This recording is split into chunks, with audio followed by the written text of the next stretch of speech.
या व्हिडिओमध्ये आपले स्वागत आहे। आपल्याला माहिती आहेच की आपल्या सभोवताली निसर्ग आहे।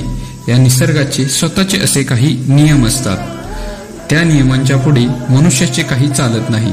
पण देव अवतारी बाळूमामा या नियमांसाठी कसे अपवाद ठरतात ते मामांच्या या कथेमध्ये पाहणार आहोत।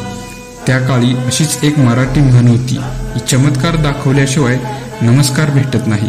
याचप्रमाणे मामांनी चमत्कार दाखवला की लोक आपोआप सरळ मार्गाने वर्तणूक करत असत। मामांनी त्यांच्या काळात खूप चमत्कार केले, त्यातील हा एक चमत्कार। चला तर मग या कथेला सुरुवात करू।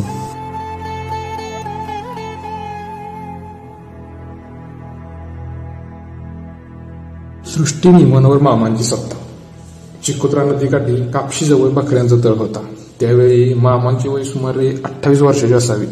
मामांची पत्नी सौ सत्यवा आणि मेहुणी लग्मव्वा आणि सासू गंगूबाई या स्त्रिया तळावर होत्या।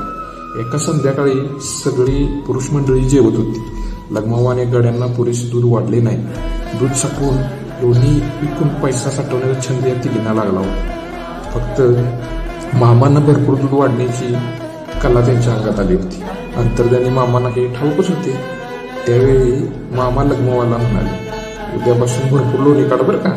त्या दिवशी मामांनी ताकाच्या डेऱ्याला आज्ञा केली, उद्यापासून तुझ्यातून लोणी निघल तर माझ्या पायात पायताना हे लक्षात ठेव।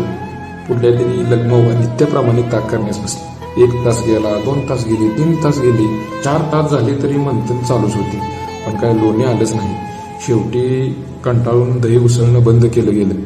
हा प्रकार सलगपणे 3 दिवस झालेला प्रकार गंगूबाईला कळाला।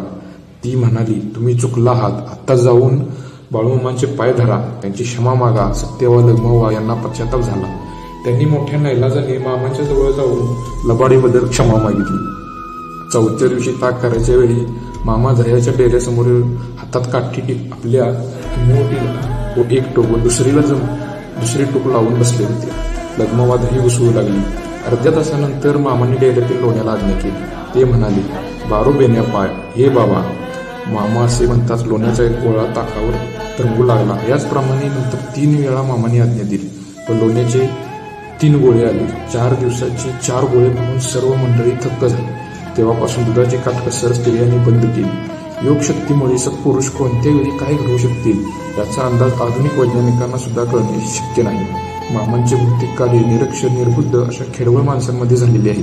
खेडवळ माणसांना केवळ सात्विक भाषेतील उपदेशांनीच काहीही पटते। त्यांना प्रत्यक्ष पटणाऱ्या घटनेनंतरच धर्म, नीती, परोपकार, दान, सेवा, भजन वगैरे महत्व पडते। कदाचित याच कारणामुळे असेल मामांनी प्रवचन किंवा उपदेशाचा प्रकार न ठेवता श्रमाच्या कामाच्या स्वरूपातील सेवा, भजन हे असे केले असावे। प्रत्यक्ष चमत्कारामुळे शंका शिल्लक राहत नाही।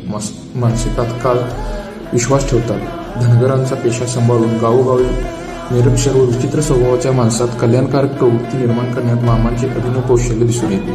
अज्ञ रानटी माणसांना त्यांच्याच बोलीभाषेत सारखे झणझणीत शब्दात सांगितले विना कळणे शक्य नसते, म्हणून मामांना उग्र भाषेत बोलावे लागे। त्यांचे मामा अत्यंत शुद्ध आचरणाचे होते।